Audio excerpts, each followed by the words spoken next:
اعوذ باللہ من الشیطان الرجیم۔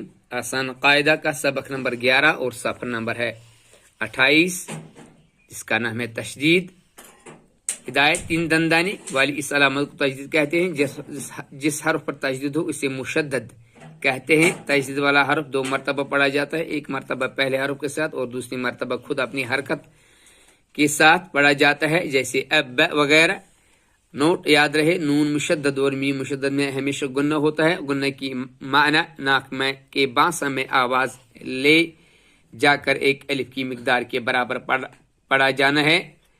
اب، ابی، ابو، ات، اتی، اتو، اج، اجی، اجو، اد، ادی، ادو، از، ازی، ازو، اس، اسی، اسو، اط، اطی، اطو۔